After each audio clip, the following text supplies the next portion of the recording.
Hello, class. This is the chapter I've been waiting for. Your textbook talks about all other things and does not talk about this important chapter. Like we talked about cancer in the previous chapter, and we talked about other things, but we haven't talked about this chapter yet. Finally, we're getting to a very, very important chapter, and they're going to be, I hope you can solve some genetic problems, and then in your exam there are going to be some genetic problems. So let's get to it and get familiar with what the concepts of genetics is. At the beginning of this chapter, there are a few concepts, terminologies. I'm sorry, not concepts, that you should know. Like, what is a genotype? A genotype is, if you would, capital A. Just it's a genetic makeup, or small a. That's a genotype. Or capital B and small b. That's a genotype. Okay, and I put them on a coin, so you get we get. And you know, the genes already define them for you for a long time.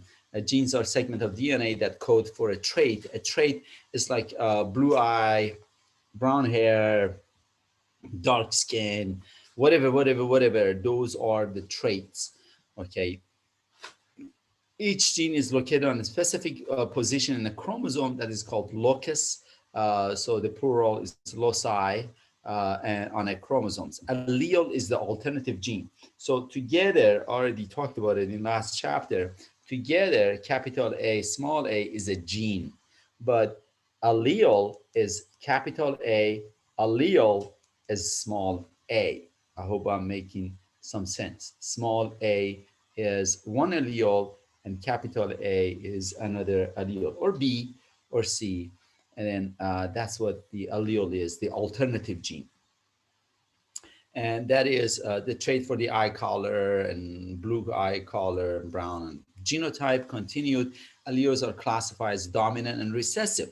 So for example, your earlobes, if it is attached, it's a recessive. If it is not attached, like mine, is a dominant. It means one gene can mask another gene. Okay, so one allele, in this case, if you would, capital A can mask this one. So my capital A for my earlobe, it is dominant, so it's showing up in me as a capital A. It's masking the earlobe that this is. Or rolling your tongue like this. If you can roll your tongue, that's a dominant gene. When you cannot roll your tongue, you try and you cannot roll it, that's a recessive gene. Anyhow, we'll get to it. You will see a few examples. As I said, dominant alleles mask the expression of recessive alleles. If an allele is dominant, only one copy of the allele needs to be present for a trait and to be expressed. If allele is recessive, both the chromosomes must be recessive.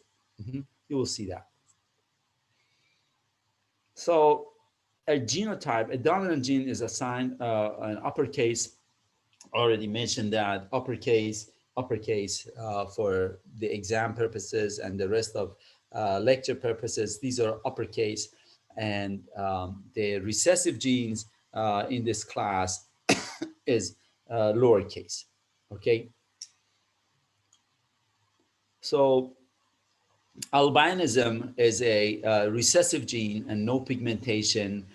He's giving you an example. For each pair of chromosomes, we receive one chromosome from each parent, and therefore we inherit one allele from each parent, resulting a pair of alleles from for each trait. Right here, they're talking about, for example, right here is a chromosome in A has sperm has capital A, and egg has capital A. So the person, what is he using? Normal, not albino. If the sperm is small a and excuse me, wow, and the egg is small a and the person is albino, small a, that's a recessive. So both people must be small a to be a recessive. Now, if you have a sperm with small a and the egg with capital A, and the person is capital A, small a, that person is also normal. What it is, the capital A is masking small a. Capital A is dominant and the small a is recessive. I hope I'm making some sense. So more genotype, homozygous dominant, it means capital A, capital A. That's homozygous. It means they both are same, capital A, homozygous dominant. Then you have the chromosomes of both genes, homozygous recessive. That is, oops, sorry. This is homozygous recessive right here. They both are small a. And then you have heterozygous. When you say heterozygous, then you don't have to say dominant because heterozygous, one is capital and the other one is small. One is capital and the other one is small. So it has to be dominant. Usually they don't say it, okay? Phenotype is physical appearance. So a person is normal, that's a phenotype. A person is albino, that is a phenotype. And genotype directs the phenotype. Genotype, which is, again, these are the letters arbitrarily. We pick capital A, small a, capital B, small b. These are the terms arbitrarily I am picking. Your textbook is picking, and then in our body it doesn't say capital A on this gene or capital B on that gene. No, we human pick up these terms, and during exam I will tell you what I want capital A for and what I want capital B for, and or capital G and small g. So the genotype is pretty much the chromosomes, the DNA on chromosomes determine, well, I have dark hair, I have brown eyes, normal, albino, so on and so forth. So I hope you know those terminologies. One trait is monohybrid cross, examining the pattern of inheritance of only one single trait of alleles. Okay. A two-trait cross is called dihybrid inheritance, are two different characteristics for both types of crosses fits a necessary determinant of gametes in both parents. Okay, I guess we'll elaborate. Forming the gametes, you know that we have 46 chromosomes in our cells, but in our sperm and egg, there's only 23 chromosomes. Okay. And during meiosis, the homologous chromosomes are separated. So a gamete has 23 chromosomes.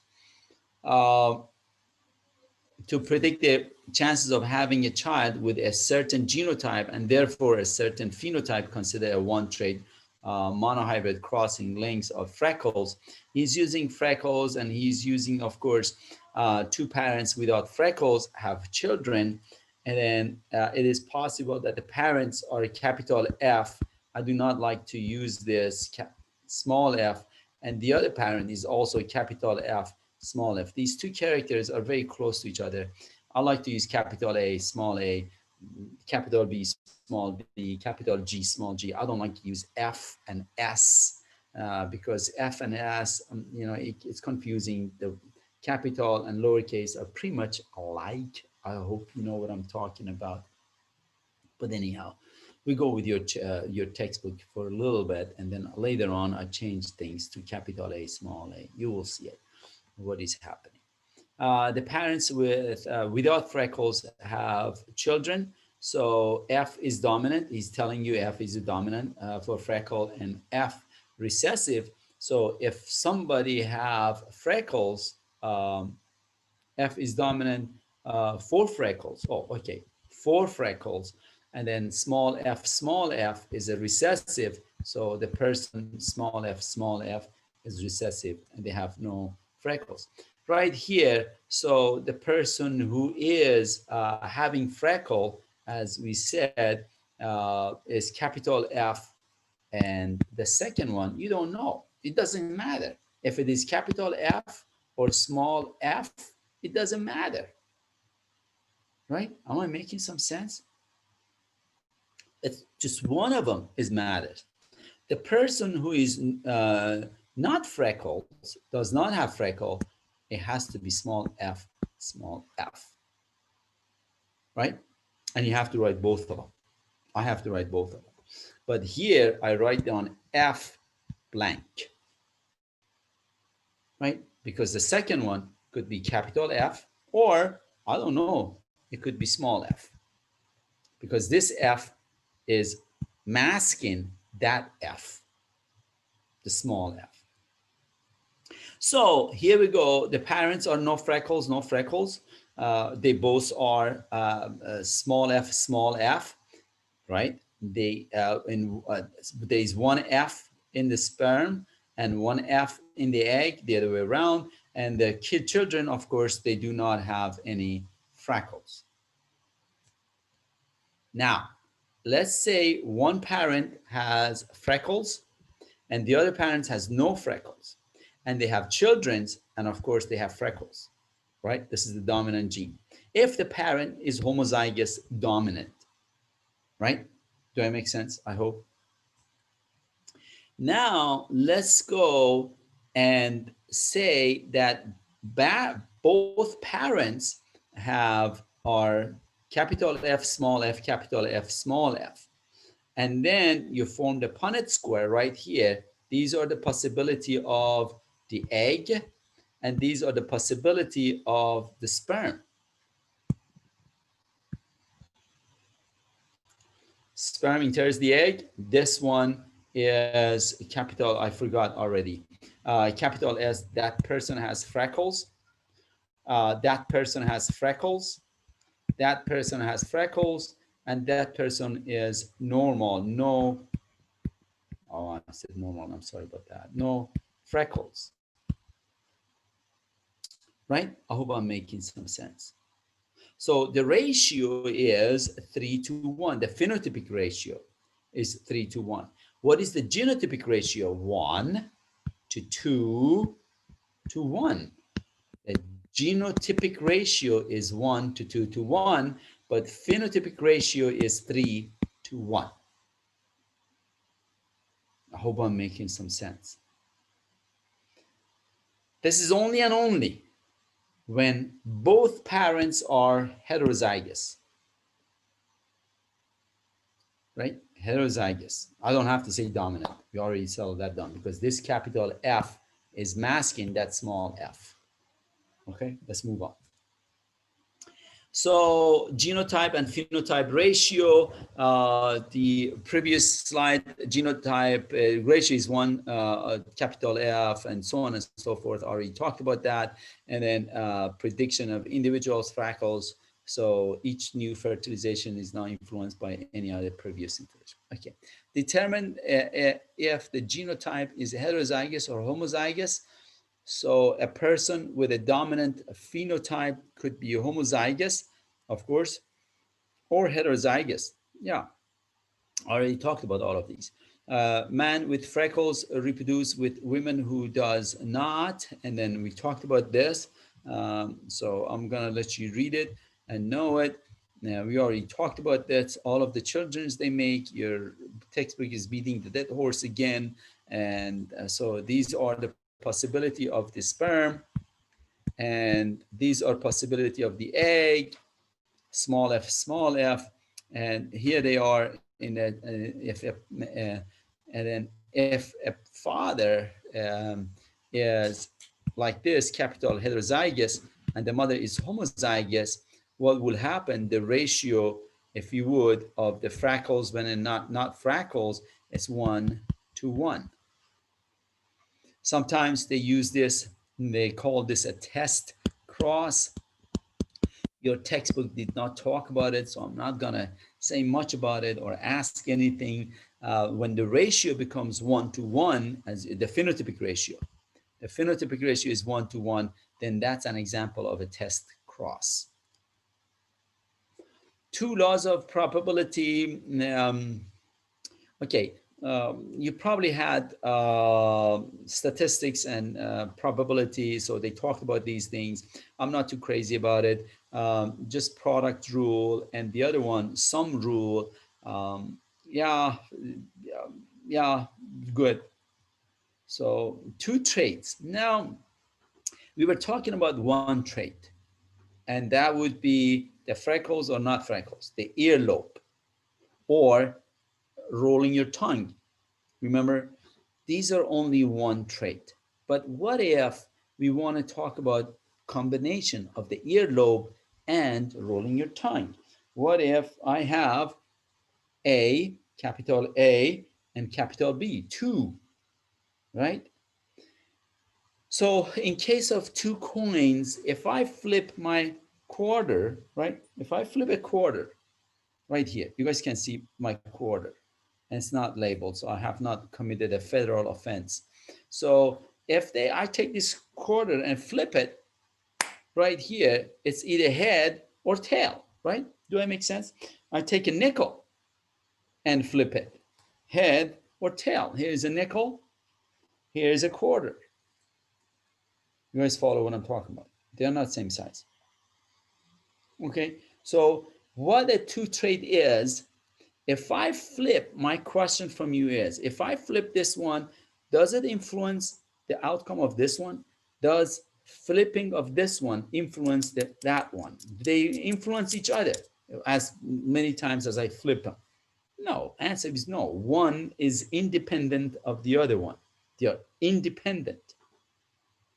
You might flip this one and 5 times you get head. This one, you flip 3 times, you get out of 5, 3 times head and 2 times tail. That's how it is. Same as the genes in your body. If I flip A's and I flip B's, they are independent of each other. And that's two traits. The traits for the gene responsible, the allele responsible for my earlobe is different than the gene, the allele that is responsible for my rolling tongue. Okay, they do not. This one does not influence this one. Now this is I came back and start putting capital A, capital B, and so on and so forth, because your textbook was getting a little bit nasty, writing capital F and small f and capital S and small s. That's crazy. Using characters like that can become confusing. But capital A, capital B, it's less confusing. So let's say if a person has a genotype of capital A, capital B, small b, what are the different possibilities of the sperm or egg? Capital A, right? Capital B, this one with that one. This one, capital A, small b.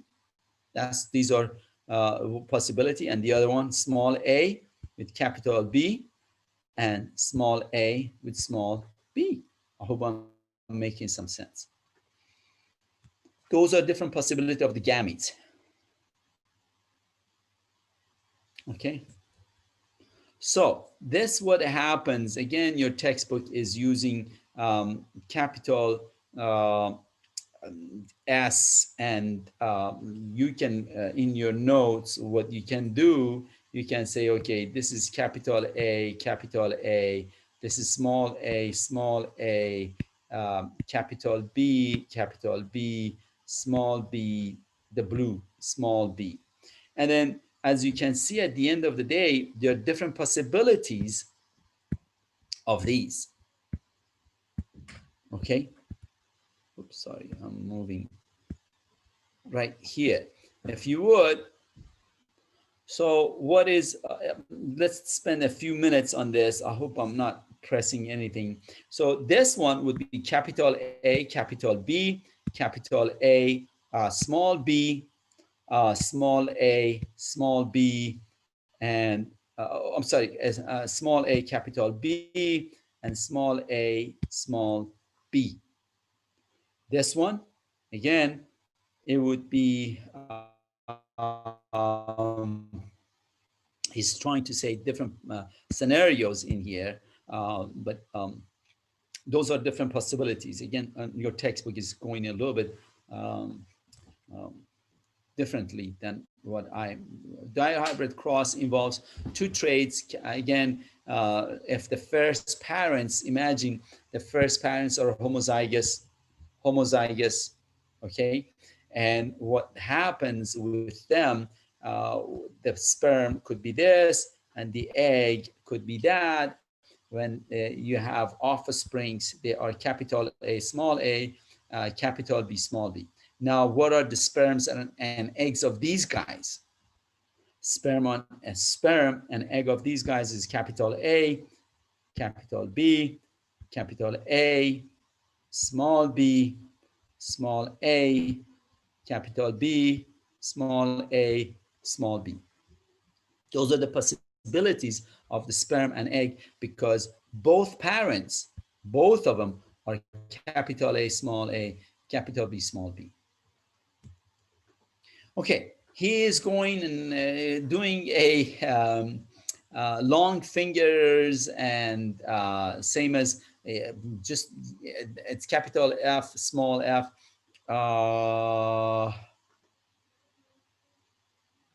Okay,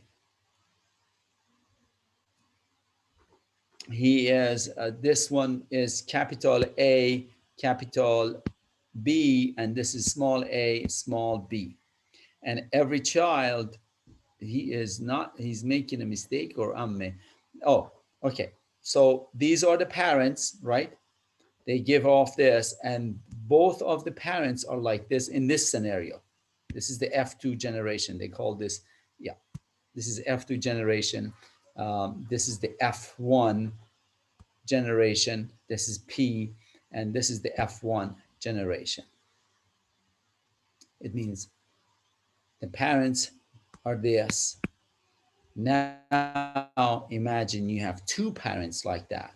So you have another parents, which is capital A, small a, capital B, small b. Another parent, capital A, capital B, small b.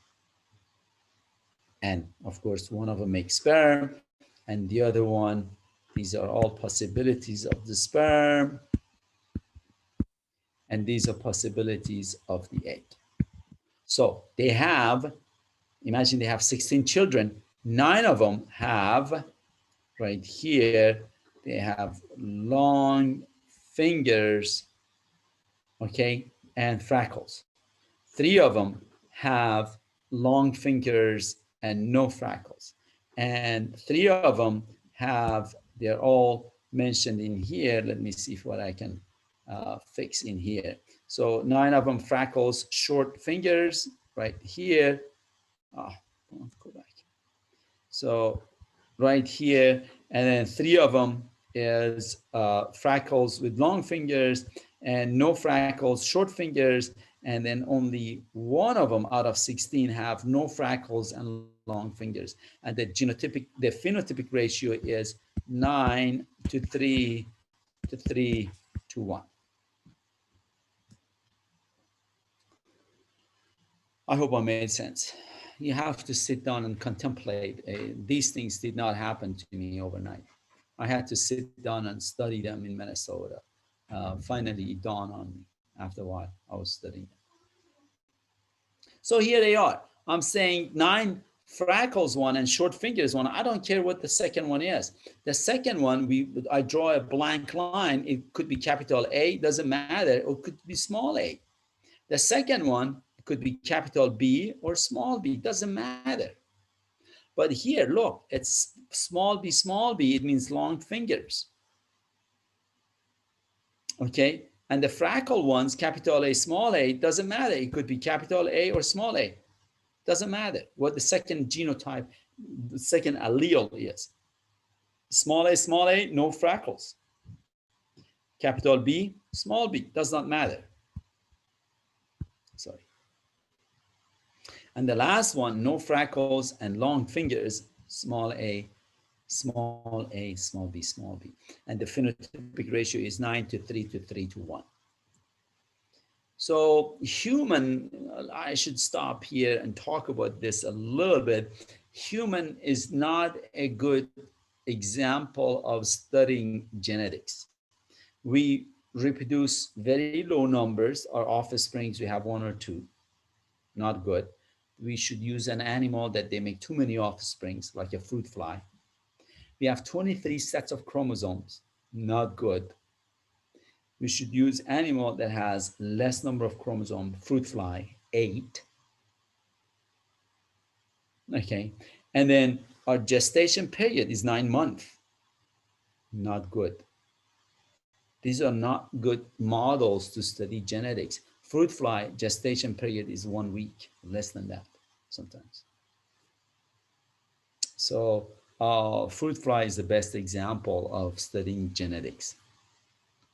One can use traits that are two traits, crosses and probability. One can also use the rules of probability to predict the results of dihybrid. So here are freckles, and then probability of freckles 3 to 1/4, and probability of no freckles 1/4, and that is just for freckles. For long fingers and short fingers, probability of short fingers 3 out of 4, and probability of long fingers is 1 out of 4. So when you put them together, right? When you put both, oh, come on.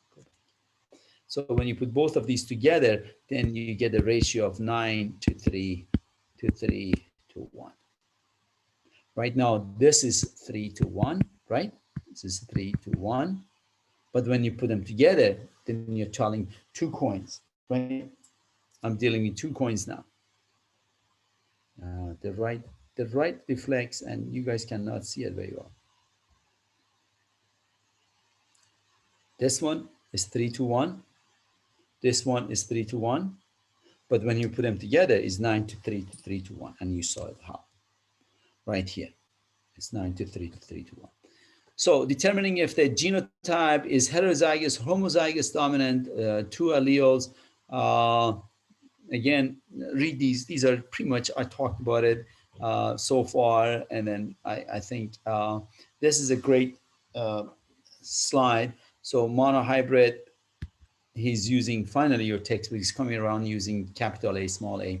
If 2 parents are capital A, small a, and capital A, small a, you're always, this is a law, they call it genetic law, law of segregation.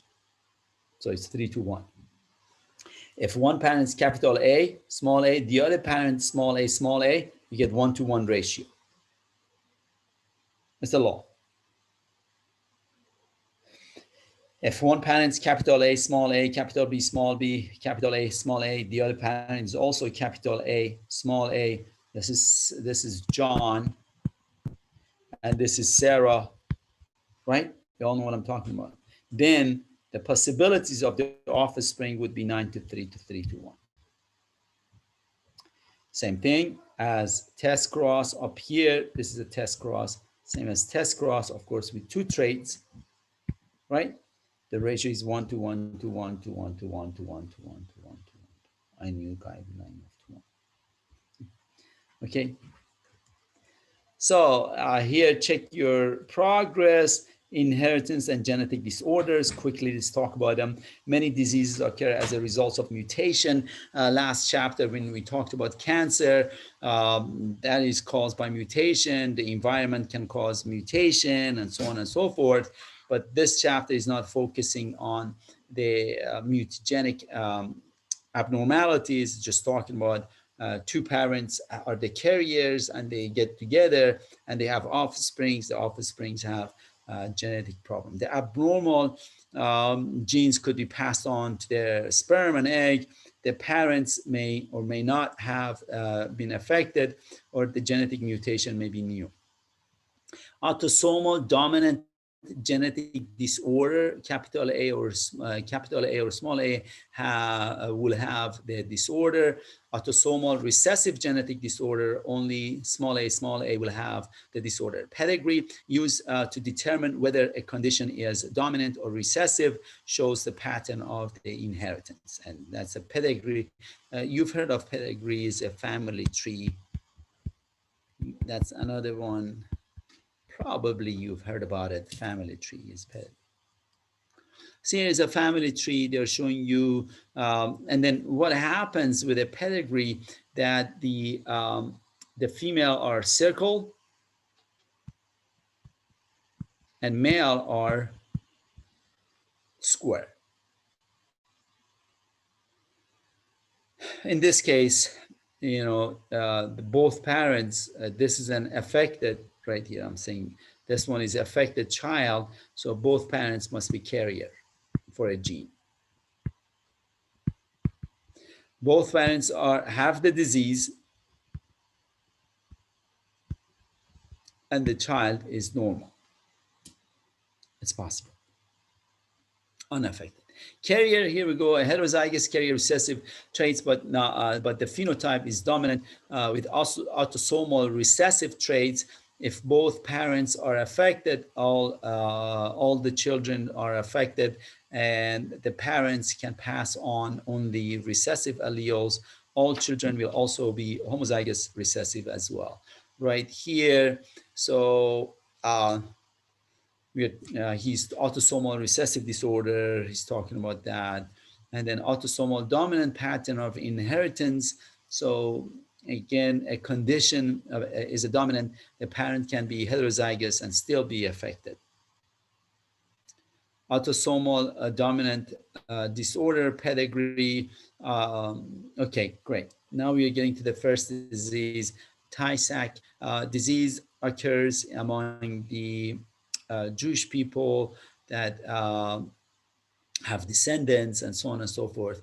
It lacks the lysosome enzymes. As you know, lysosome is a suicide bag of the cells, it's full of the enzymes, and then they release a few enzymes to do whatever they have to inside of the cell.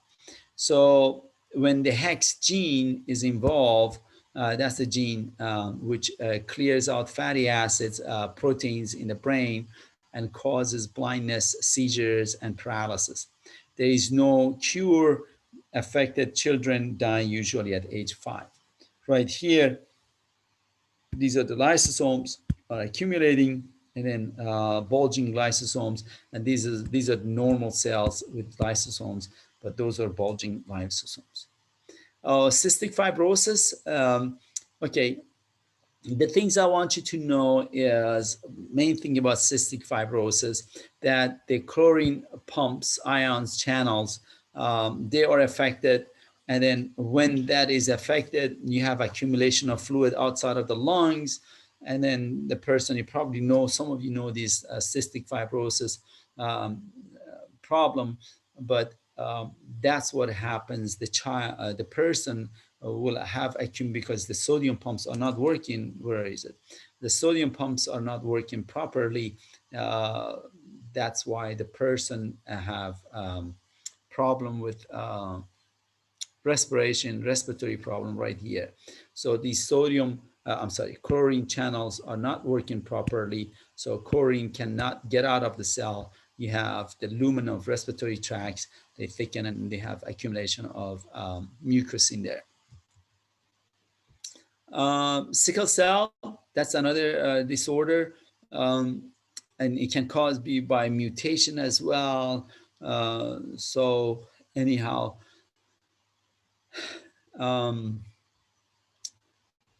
Marfan syndrome, long face, they're saying possibly Abraham Lincoln had this genetic disorder, and please read it.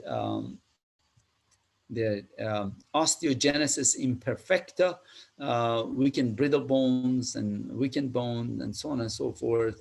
Mutation of 2 genes, type 1 collagen, 1 most abundant proteins, and so on and so forth, they're affected. Huntington disease, again, you should know, caused by a protein called degeneration of the brain cells. That's what I want you to know. These diseases that are listed here, I would like you to know what are the conditions, like Huntington disease, degeneration of the brain cells, clumps inside of the neurons, render them inactive. Symptoms appear until the 30s, and so on and so forth. Here is a Huntington disease. So these are normal cells right here, brain cells, and these are loss of neurons in Huntington's disease in the brain. So beyond simple inheritance pattern, polygenic traits controlled by several sets of alleles, like our skin color, is just not one gene. This is earlobe is one gene, two alleles, of course. This is one gene, two alleles, but skin color, my height, it's not one gene, it's poly. Many genes are controlling my skin color. Many genes are controlling my height. So continuous variation. That's why we have people with medium, that's the average height, but people are too short and people are too tall at the end. Okay, so not that's what happened. A few in here, a few in here, but the average is a nice bell-shaped curve. Okay, that's for height. Skin color, same thing. Right here. So if you want to give genes to it, genotype, that would be small a, small a, small b, small b, small c, small c. Let's say your textbook saying, let's say 3 genes are controlling a skin color. Majority of population is right here, and then you have capital A, capital A, capital B, capital B, capital C, capital C. They're at the end of the scrotum. Okay, but majority are in the middle. Multifactorial traits, it means environment has a effect on the multi-genes of many genes. That's what is called multifactorial traits. The enzyme that makes melanin active and so on and so forth, here Himalayan rabbit. Pleiotropy is a single mutation gene affects 2 or more distinct, seemingly unrelated traits. Marfan syndrome, we already talked about that, possible, and Marfan syndrome is a connective tissue disease order. So incomplete dominance and codominance. Incomplete dominance, please stick with my example. Your textbook try to use the hair color, that is fine. So if 2 parents get married and they both have, when a curly hair individual has children with straight hair individual, their children have wavy hair. So if, yeah, well, anyhow, look at this example. If you have a flower that is red and you cross it with a white flower, right? And then you get pink flower. That is an example of an incomplete dominance. This pink flower is not red and it's not white. It's something in between. That's what your textbook is saying. It's wavy hair. Curly hair and wavy hair, to me they're the same. I'm blind, I cannot see, but I can distinguish a pink flower from a white flower from a dark red flower. Okay, so that's an example of a incomplete dominance. Codominance is your blood type. It means if somebody with blood type A gets married to somebody with blood type B, okay, they have children, the children can have blood type A, B. That's called codominance. So your textbook elaborates on code and their genetic problems in the lab practical exam, and in the, even though in the lecture exam that you should be familiar with it, codominance, blood typing A and blood type B. Familial incompletely dominant disorder, familial hypercholesterolemia. I'm not too crazy about this. You can, here is a person, their hands is hypercholesterolemia, inheritance of familial. Multiple alleles inheritance, again, blood type E. That's what I like to call it. Your textbook call it, and now he's coming here, says multiple alleles. Well, it is a codominant phenomenon. Right here, blood type A, the person who has blood type, the phenotype is blood type A, that person is either AA or AO. does not have it. That's the I, it means it does not have AO. The person is blood type B, it could be BB or BO. The person with blood type AB, it is AB. There is no other possibility. The blood type with person blood type O, it means they got one gene, one allele from mother with blood type O and one from father blood type O. This person got one A from mother and got O from father. This person got this O from mother and this B from father. Things like that. I do not like this IB, this II, that to me can be confusing for students. So if you have, let's see if I have, I will go over.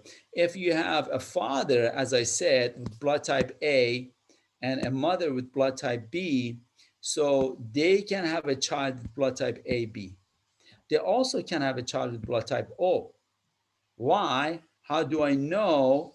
Because then I know the father is AO and the mother is BO. That O from the mother and that O from the father.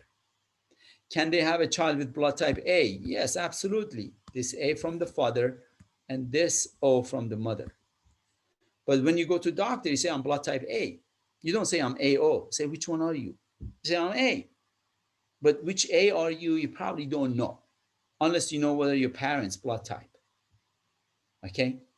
If you have a sibling which has blood type O, and your father is blood type A, and your mother is blood type B, and your blood type A, you know for sure you're AO because of your siblings, blood type O.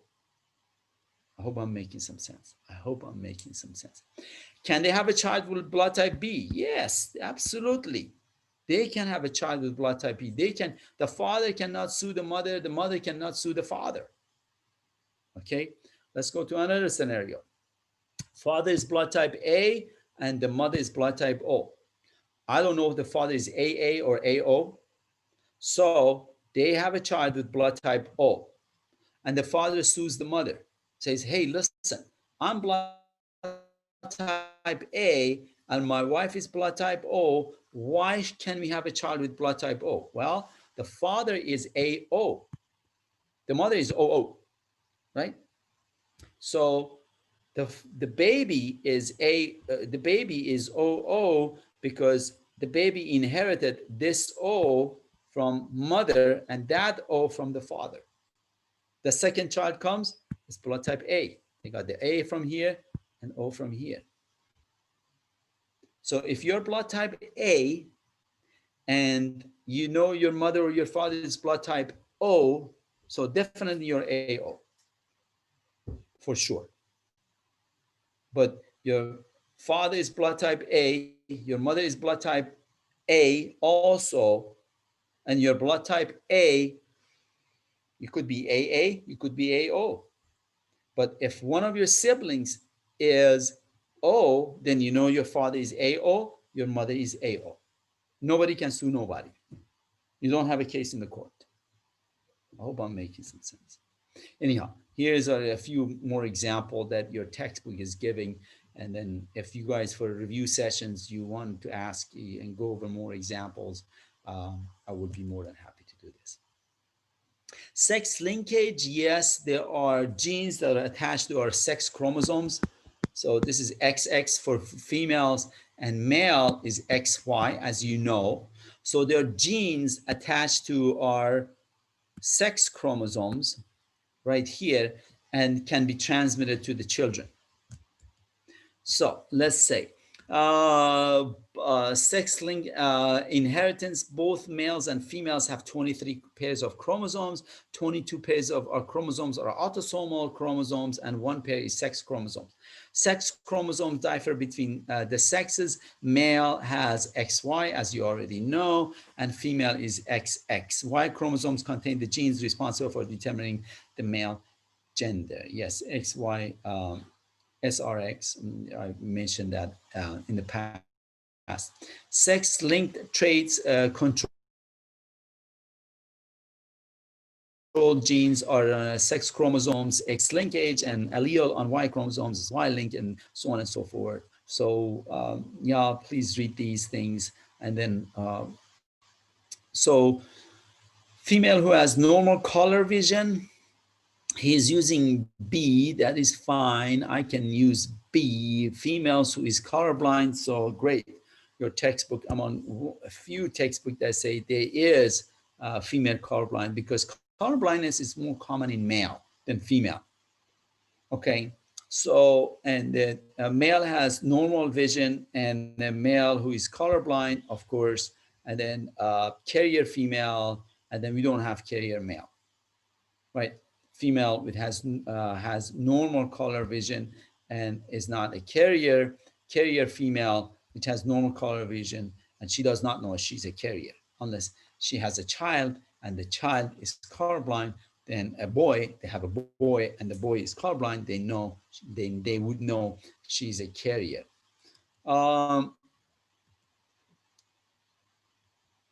Okay. Yeah, this is a good example.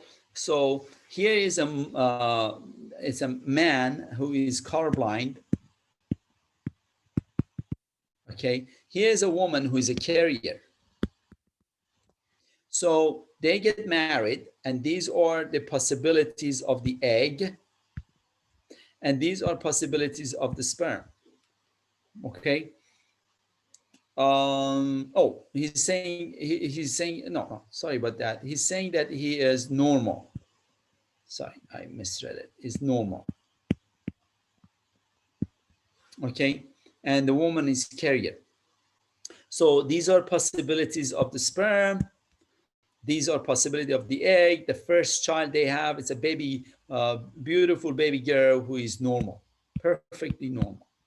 The second child they have is a perfectly normal girl, but she's a carrier and nobody knows, right? So far they don't know. These couples don't know anything about colorblindness. They never seen a colorblind person in their life. They all heard about it.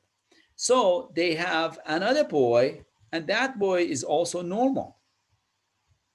They have a second boy. That boy is colorblind because the boy inherited that gene from her mother, and of course that chromosome, I should say chromosome, that chromosome from father.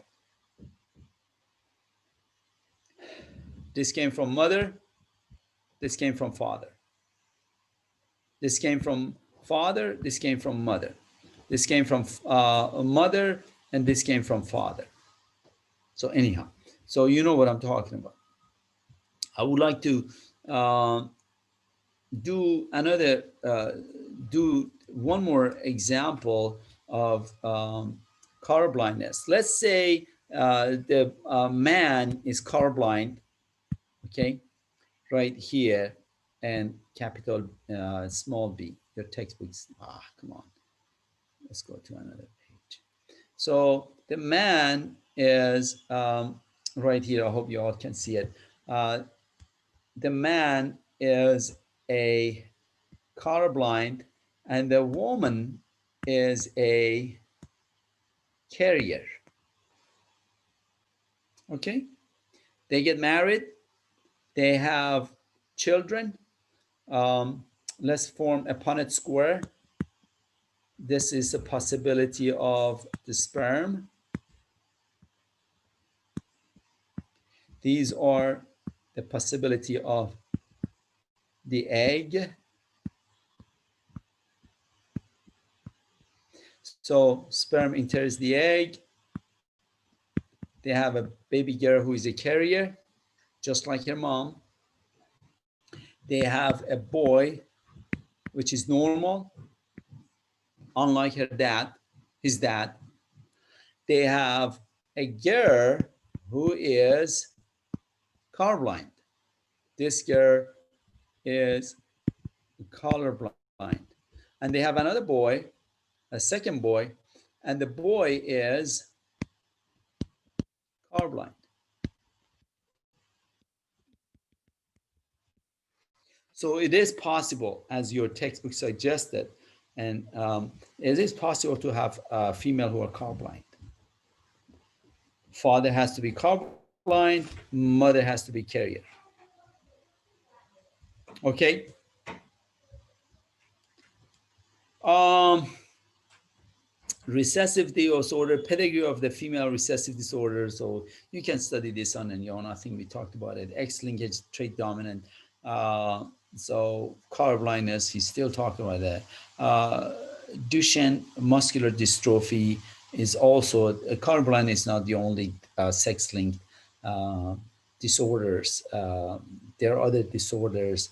Duchenne muscular dystrophy, you've heard about it, and look at the muscles. This is normal and this is abnormal muscle cells. um, Again, dystrophin is talking about the protein molecules, and fragile X syndrome, again another um, autism. Nowadays there's a lot of research going on, but autism is another one. They're contributing into X chromosomes. It's a sex linkage, I should say. Hemophilia, um, okay, so it means bleeder's disease. You've heard of that one. The bleeder's disease, yeah, people who are hemophilic, they cut themselves and the bleeding doesn't stop. Okay, I think I talked too much. Sorry about that.